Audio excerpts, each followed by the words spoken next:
Olá pessoal, esse é o canal Mecanismo de Ação e hoje nós vamos entender de que maneira a glicose presente na dieta, nos alimentos, é convertida em ATP dentro das células. Então o que nós vamos ver aqui é o processo de conversão de energia química dos alimentos em energia química na forma de ATP. Tá? Então se você gosta desse assunto, considere se inscrever aqui no nosso canal e se ao final desse vídeo você gostar, considere também dar um like aqui pra gente, certo? Então vamos entender esse percurso sofisticado aí na molécula de glicose até sua conversão em ATP. Vamos lá. Bom, antes da gente começar, a gente tem que ver esse mini mapa metabólico aqui, tá? O caminho que a gente vai fazer é pegar aquele verdinho ali, que são carboidratos, né? Molécula de glicose, até virar ATP aqui na matriz mitocondrial, ó, né? Bom, esse percurso vai passar por duas fases. Primeiro, açúcares de 5 a 6 carbonos, é o caso da glicose. A glicose se insere ali nos açúcares de 6 carbonos, porque é uma hexose. Ela será transformada em piruvato. Tá? O piruvato é uma molécula de 3 carbonos. Então, uma molécula de glicose que tem 6 carbonos é convertida em duas moléculas de piruvato, cada uma de 3 carbonos, né? Então, esse mecanismo de conversão, essa via, chama-se via glicolítica, tá? O propósito é converter a glicose em piruvato e posteriormente, subsequentemente, o piruvato é transformado em acetil-CoA por um complexo multienzimático chamado complexo da piruvato desidrogenase. Tá? O acetil-CoA é a molécula que tem acesso ao ciclo de Krebs, que fica na matriz mitocondrial. O ciclo de Krebs retira elétrons, né, do piruvato, que foi convertido em acetil-CoA, e esses elétrons vão para a cadeia transportadora de elétrons e ao final a gente tem a molécula de ATP. Tá? Bom, se faltar carboidratos, né, a via metabólica de obtenção de acetil-CoA é deslocada para oxidar lipídios, aí a gente tem a beta-oxidação, e também para degradar proteínas, gerando aminoácidos, que depois no ciclo da ureia são desaminados para produzir amônia, né, e depois ureia. E o esqueleto carbônico desses aminoácidos, ou eles vão para a gliconeogênese, ou eles são imediatamente inseridos em alguma fase do ciclo de Krebs. Tá? Mas normalmente, né, aqui a gente pega essa via que está em verdinho aqui, carboidratos, piruvato, acetil-CoA e ciclo de Krebs. E é isso que a gente vai ver, tá bom? Então vamos lá. Bom, olha aqui, ó. Já que a gente vai converter glicose em ATP, a gente tem que entender então que nós estamos convertendo uma forma de energia em outra. A molécula de glicose é a energia, né? A gente tem energia ali na dieta na forma de calorias, mas glicose é energia química. E vamos transformar a glicose em outra forma de energia química, que é o ATP.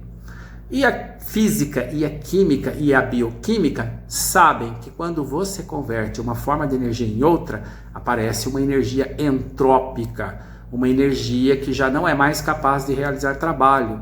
Essa energia que é perdida aparece aqui na forma de calor, tá? E é por isso que a gente tem a temperatura de 36,5 graus. Por quê? Porque toda a energia presente na dieta não foi integralmente convertida na forma de ATP. E por que isso acontece? Porque nesse universo, a conversão de uma forma de energia em outra sempre gerará uma energia entrópica, né? Um residual de energia entrópica que não é mais possível realizar trabalho. Tá? Bom, e aí aparecem algumas outras coisas também, CO2, né, que sai pelos pulmões, água, o ATP, que é o que a gente quer, radicais livres aparecem também, a gente vai ver. Então o que a gente tem aqui é a respiração celular aeróbica. Pois é, respirar é oxidar a glicose na matriz mitocondrial, né, na presença de oxigênio, formando ATP, CO2, água, calor e radicais livres. Isso é respirar. O ato de inspirar e expirar, né, uma atividade pulmonar, isso chama ventilação pulmonar. Respirar é isso aqui. Tá? Bom, aí a gente tem, para começar a transformar a glicose em ATP, vamos considerar os principais carboidratos que a gente tem na dieta: amido, sacarose, lactose. Amido é um homopolímero formado de monômeros de glicose ligadas entre si por ligação glicosídica do tipo alfa-1,4 com ramificação ali em cima em alfa-1,6, tá? É um homopolímero. A sacarose é um disacarídeo formado de glicose mais frutose. A lactose é o açúcar do leite, né, formado de glicose mais galactose. A ligação glicosídica da lactose é beta-1,4, tá? E a ligação glicosídica na sacarose, que eu não falei, é alfa-1,2, tá bom? Bom, esses são os principais carboidratos que a gente tem na dieta, né?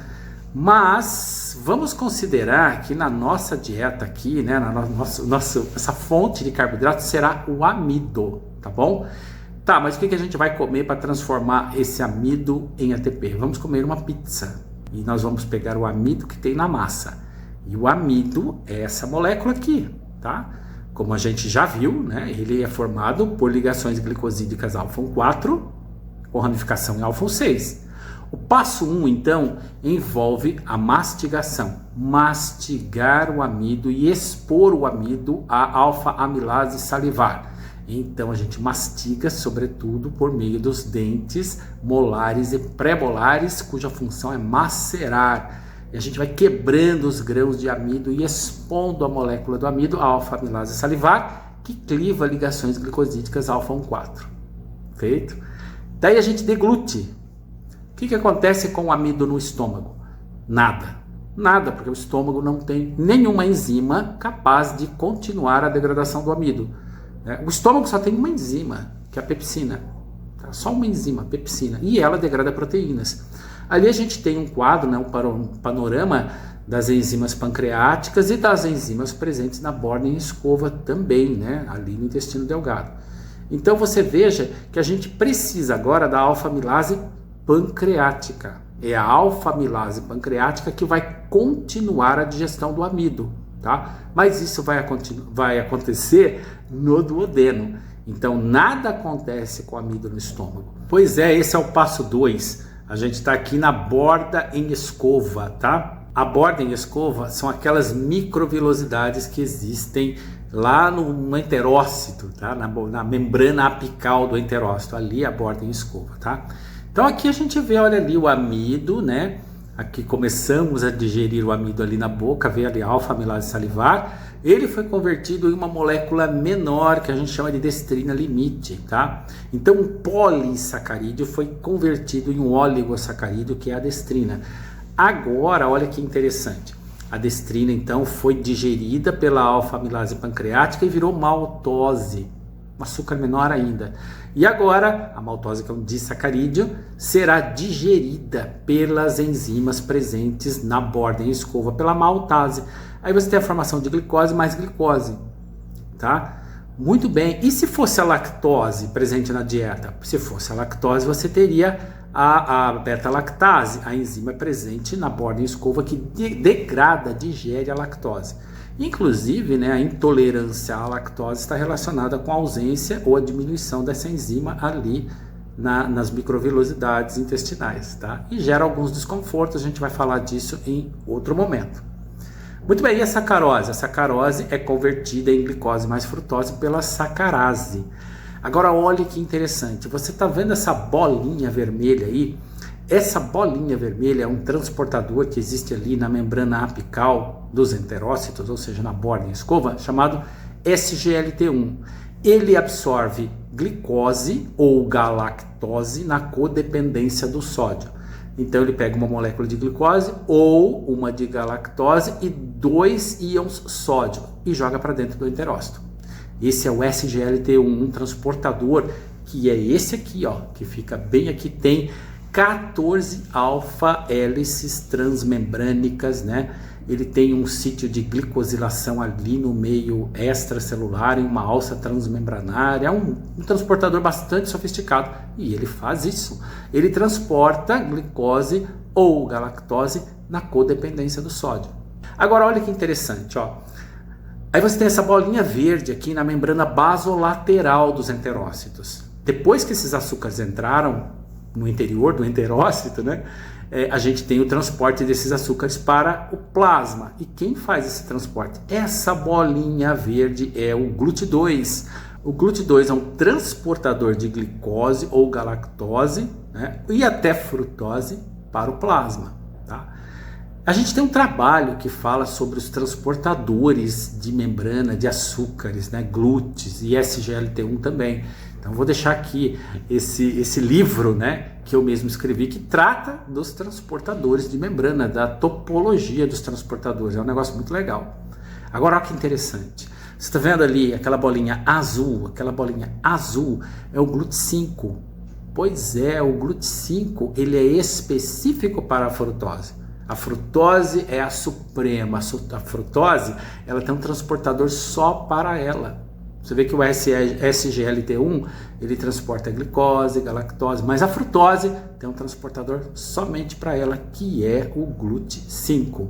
Isso se deve ao fato de que ao longo da nossa evolução, do nosso processo evolutivo, nossos antepassados eram frugívoros ou frugívoros, tanto faz, eles comiam muitas frutas, então a frutose sempre foi muito presente na nossa dieta e nós desenvolvemos um transportador só para ela. É isso aí. O passo 3 é quando essa glicose já chegou aqui no plasma. Então veja, você comeu pela boca, tal, alfa-amilase salivar, aquela história toda, né? Absorveu e agora já estamos no plasma. No plasma, o nível glicêmico aumenta. Você está comendo glicose, a glicemia aumentou. E o sensor do nível plasmático de glicose é o pâncreas. Precisamente a célula beta pancreática e a célula alfa. Célula beta pancreática libera insulina, célula alfa libera glucagon. A glicemia é como se fosse o fiel de uma balança, né? E nos pratos da balança fica a insulina e o glucagon para acertar a glicemia, tá? Mas aqui a gente vai olhar a célula beta pancreática, que é aquela que libera insulina, porque é a insulina que é liberada no período pós-prandial, depois do almoço, depois da janta, depois do café da manhã, quando você comeu glicose. Essa célula beta pancreática, ela tem um transportador chamado GLUT2, que responde a elevados níveis de glicose, ou seja, ele é capaz de transportar glicose para dentro da célula beta sem a insulina. Faz sentido, porque a célula beta é que vai fabricar insulina. Ela precisa fabricar insulina para avisar as demais células do organismo que existe glicose no plasma. Mas ela precisa captar a glicose de algum jeito, né? Porque é ela que vai fabricar a insulina. Então, o jeito é o seguinte, é colocar o GLUT2 lá, que é sensível à hiperglicemia. Consegue captar glicose sem a insulina. A célula beta é bastante rica em GLUT2, mas não é o único tecido rico em GLUT2. O cérebro também é, outros tecidos também são, né? Mas a gente vai falar aqui da célula beta. Logo que ela capta a glicose dentro da célula beta vai passar pela via glicolítica. A via glicolítica é aquela que converte glicose em piruvato. E no meio vai produzir ATP. Claro que vai. Olha lá o ATP sendo produzido. Esse ATP produzido pela via glicolítica no interior da célula beta, ele vai causar o seguinte, ele fecha canais de potássio e abre canais de cálcio. Então o potássio não sai e o cálcio entra. O que a gente tem aqui é uma despolarização de membrana, porque não sai carga positiva e entra carga positiva. Essa despolarização de membrana faz com que as vesículas de insulina presentes no interior da célula beta, elas sejam arrastadas para a membrana da célula beta, se coalescem com a membrana plasmática e liberam insulina no plasma. Pronto, a insulina chegou no plasma. Agora os tecidos periféricos, como tecido adiposo, tecido muscular esquelético, fígado, eles sabem que existe glicose no plasma e vão captar a glicose, certo? Foi assim que a insulina foi liberada, tá? Então o que é o diabetes? Diabetes é a condição na qual você não tem insulina ou tem uma insulina de maneira insuficiente, tá bom? Fácil, né? Muito interessante. Olha aí, esse aqui, ó, passo 4. A insulina lançada no plasma interage com seus receptores presentes no tecido alvo. Então agora que a insulina foi lançada no plasma, ela vai se ligar a seus receptores presentes nos tecidos periféricos. Cérebro, que mais? Fígado, tecido adiposo, tecido muscular esquelético, né? E o receptor de insulina é aquele ali. Ele é muito bonito, tá? Ele é um tetrâmero, ele é formado por duas subunidades alfa, que são extracelulares. Elas estão ligadas entre si por uma ponte de sulfeto e também duas subunidades beta que são transmembranares e se projetam para o meio intracelular, tá ali. Essas subunidades beta do receptor de insulina, elas são passíveis de fosforilação. Porque o receptor de insulina faz parte de uma classe de receptores chamado receptor de tirosina sinase ou tirosina quinase, tá bom?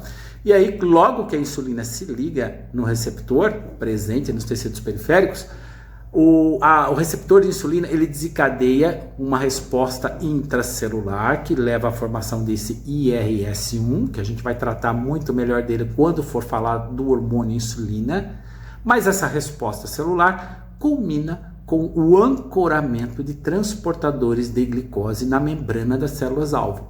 A glicose é transportada para dentro da célula. Pronto, os tecidos estão captando glicose. É assim mesmo que tem que ser. Tá? E aqui é a molécula da insulina, olha aqui, ó. Ela é fabricada na forma de pró-insulina e depois o peptídeo C da insulina sofre excisão, né? E a gente tem a insulina madura, que é formada de uma cadeia alfa e uma cadeia beta. A cadeia alfa tem uma ponte de sulfeto intracadeia e a cadeia alfa e a cadeia beta se conectam entre si por duas pontes de sulfeto. Legal, né? Tá aí a insulina. Muito fácil, né? Até agora, sem problema. Então vamos seguir. Muito bem, olha aqui. Então, o que acontece com a glicose quando ela entra nesses tecidos periféricos? Ora, o que acontece é que a glicose, imediatamente que entrou na célula, seja do músculo, seja do tecido adiposo, seja do cérebro, seja de qualquer tecido, né, a glicose é convertida em glicose 6-fosfato. É isso aí. Você coloca um grupo fosfato na glicose para impedir que ela saia. Tá? Deu um trabalho danado para a gente colocar essa glicose para dentro da célula. Então, transformar a glicose em glicose 6-fosfato por meio de uma sinase, né, a exocinase, impede que a glicose saia da célula, porque o fosfato tem uma carga negativa. E logo que a glicose adquirir essa carga negativa, como a face interna da membrana celular é eletronegativa, a glicose não sai. Muito legal, né? E aí a glicose vai passar pela via glicolítica, como você vê ali, a glicólise. A glicose é convertida em piruvato, depois vai para a matriz mitocondrial, né? Vai virar acetil-CoA e entra no ciclo de Krebs. E o ciclo de Krebs a gente vai ver já já, tá? Mas o que interessa saber agora? Interessa saber agora que o passo 5 é a conversão da glicose em duas moléculas de piruvato e esse processo chama-se via glicolítica ou glicólise. Legal, acontece no citosol, sem oxigênio, é uma via anaeróbica e tem um rendimento energético discreto, gera 2 ATPs. Então vamos seguir. E agora? O que vai acontecer depois que a gente transformou a glicose lá em cima em piruvato? Vamos ver? Passo 6. O piruvato então é convertido em acetil-CoA. A molécula de acetil-CoA é que entra no ciclo de Krebs. Agora a gente saiu do citoplasma das células e estamos dentro da matriz mitocondrial. Na matriz mitocondrial vai acontecer o seguinte: ácido cítrico, isocítrico, alfa-acetoglutárico, succínico-A, succinato, fumarato, malato e oxalacetato. Ou seja, o ciclo de Krebs, o ciclo do ácido tricarboxílico ou o ciclo do ácido cítrico, porque o primeiro ácido que é formado é o ácido cítrico. Bom, o ciclo de Krebs, qual é a função do ciclo de Krebs? É gerar ATPs, não é? Ué. Não, não é. Ih, rapaz. A função do ciclo de Krebs é gerar elétrons. Nenhum ATP é gerado no ciclo de Krebs. Quando muito, com muita boa vontade, é gerado um GTP. Olha ele ali. E às vezes ainda, não é sempre. O ciclo de Krebs retira elétrons da molécula do piruvato. Tá? Porque durante a via glicolítica, a glicose entrou ali no citosol da célula, ela foi convertida em piruvato. Produziu 2 piruvatos, gerou 2 ATPs. Mas ainda tem energia na molécula do piruvato. E o único jeito de a gente retirar essa energia é dentro do ciclo de Krebs. Tá? Muito bem, o ciclo de Krebs então arranca elétrons e esses elétrons são captados por aceptores universais de elétrons, NAD e FAD. Tá? Tá ali, ó. NAD e FAD, eles captam os elétrons e levam para a cadeia transportadora de elétrons ou cadeia respiratória, que é essa aqui do lado. Agora nós já estamos ali, o ciclo de Krebs acontece na matriz mitocondrial e agora a cadeia transportadora de elétrons, nós já estamos na membrana mitocondrial interna. Olha ali. Lá na membrana mitocondrial interna, esses elementos da cadeia transportadora de elétrons, eles se dispõem ali. Você tem o elemento 1, 2, 3, 4 e no final a bomba de ATP sintase. Então o NAD e o FAD leva esses elétrons até os elementos da cadeia respiratória. E daí o que acontece? A cadeia respiratória também é chamada de cadeia transportadora de elétrons, tá? Passo 7. Bom, na cadeia transportadora de elétrons, o que acontece? Um bombeamento de prótons para o espaço intermembranar. Exatamente isso, um bombeamento de prótons. Os prótons, à medida que os elétrons são transportados de um elemento para outro da cadeia, prótons são bombeados. Bombeados para onde? Da matriz mitocondrial para o espaço intermembranar. Isso gera aquela paisagem ali na mitocôndria, onde a matriz mitocondrial fica eletronegativa, né, e o espaço intermembranar eletropositivo. O que a gente tem aqui agora é uma bateria. Olha que interessante. Vamos ver isso melhor? Olha aqui, ó. O fluxo de elétrons é utilizado para bombear prótons. É isso aí. À medida que os elétrons fluem ao longo da cadeia respiratória, prótons são bombeados da matriz para o espaço intermembranar. E o único jeito desses prótons saírem daqui é voltar para a matriz mitocondrial. Mas eles querem voltar para lá? Claro que eles querem. Eles querem, por quê? Por causa da tendência eletroquímica. Eles têm que voltar para lá. É uma bateria, não se esqueça disso. Eles têm que restaurar o equilíbrio de íons, o equilíbrio de prótons, ou seja, o equilíbrio elétrico. Lá na matriz está negativo e esses prótons têm que voltar para lá para restabelecer o equilíbrio. Então eles vão voltar, eles vão passar por dentro da bomba de ATP sintase. A bomba de ATP sintase chama-se sintase e não sintetase. Sintetase é uma enzima que gasta ATP para cumprir a sua função, mas a bomba não gasta ATP, ela gera ATP. Então o nome dela é sintase, não sintetase. Quando esses prótons passam por dentro da bomba de ATP sintase, ela sofre uma mudança conformacional, ou seja, um giro, a bomba gira, não é a pomba gira, é a bomba gira. Então a bomba gira e produz ATP. É isso aí, é ali que é produzido o ATP. De que maneira? Quando a bomba gira, ela pega o ADP, une a um fosfato e transforma em ATP. Ou seja, 36 ATP são formados ali. Pronto, é assim que produz ATP, certo? Tá, mas e o negócio dos prótons? Os prótons já resolveu, eles passaram por dentro da bomba e girou a bomba gira, produziu ATP. Resolvido, entendi. E da onde veio aquele oxigênio ali, ó? Aquele oxigênio veio dos pulmões. Você tem 2 pulmões só para retirar CO2 do ciclo de Krebs, formado no ciclo de Krebs por meio da descarboxilação dos intermediários do ciclo de Krebs. Se você não viu, volte para você ver. Você vai ver que lá no ciclo de Krebs são formados CO2. E você tem 2 pulmões só para retirar esse CO2. E tem 2 pulmões também para levar oxigênio para dentro da matriz mitocondrial, aqui, nesse lugar aqui. O elemento 4 da cadeia transportadora de elétrons chama-se citocromo oxidase. Ele força o oxigênio a pegar 4 elétrons de uma só vez. O que a gente está mostrando aqui é resolvendo o problema dos elétrons, porque os elétrons foram transportados. Elétrons soltos não podem vingar. Por quê? Porque senão ele começa a se ligar a alguma substância ou outra e transforma essa substância em radical livre, tá? Então a gente tem que dar um jeito nesses elétrons. E como é que dá um jeito? A citocromo oxidase obriga o oxigênio a pegar 4 elétrons de uma só vez. Nossa, isso acontece? Acontece. Como é que a gente fala isso em química? A citocromo oxidase, ela vence a tendência monoeletrônica do oxigênio. Como assim? Tendência monoeletrônica. O oxigênio ele gosta de pegar um elétron de cada vez. Se ele pegar um elétron, ele vira um radical livre. Se ele pegar outro elétron, ele vira um radical livre. Se ele pegar 3 elétrons, ele vira um radical livre, uma espécie reativa de oxigênio. Se ele pegar 4 elétrons, ele junta com o próton e vira água. Aí resolveu. Acabou com os elétrons. Geramos água, né? Resolveu o problema. Mas isso acontece direto? Acontece sempre de forma tão perfeita assim? Não. Às vezes o oxigênio se transforma em radical livre. E é isso que causa o nosso envelhecimento. E é assim que começam as doenças. Tá? Então, se faltar oxigênio, você morre, né, em poucos minutos. Mas se tiver oxigênio, glicose, tudo de bonitinho, você morre, porque o oxigênio é tóxico, mas vai demorar 100 anos. Tá? Inclusive tem um artigo aqui que a gente escreveu sobre a toxicidade do oxigênio.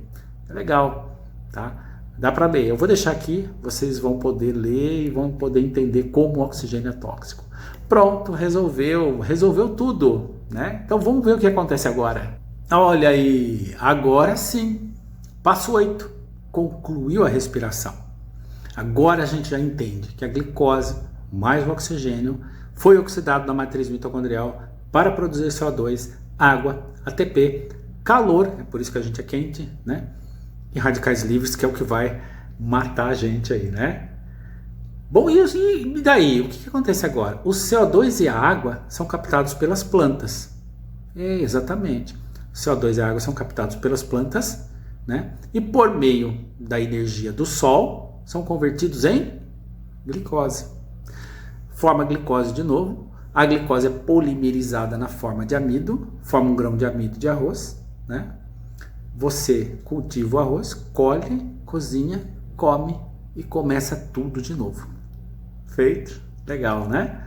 Muito interessante, muito fácil também, né? Bastante óbvio, mas você tem que entender o nome das coisas ao longo do processo, certo? Então, finita la comédia. Se você entendeu tudo até agora, parabéns. Se você entendeu tudo, diga quem é esse pessoal aqui. Muito legal essa banda, muito boa mesmo, tá? E se você não entendeu alguma coisa, deixa aqui nos comentários e diga se eu não entendi tal coisa. E a gente vai tentar resolver, certo? Então, muito obrigado por ter assistido e até mais. Tchau! Chegamos ao final de nossa abordagem. Uma de nossas fontes bibliográficas para o desenvolvimento desse conteúdo foi o livro intitulado Bioquímica Clínica. Se você quiser adquirir essa obra e mais de 300 outros títulos com até 30% de desconto, consulte nosso catálogo e entre em contato. Se gostou desse conteúdo, apoie nosso canal com seu like e considere se inscrever, fazendo parte do mecanismo de ação. Obrigado.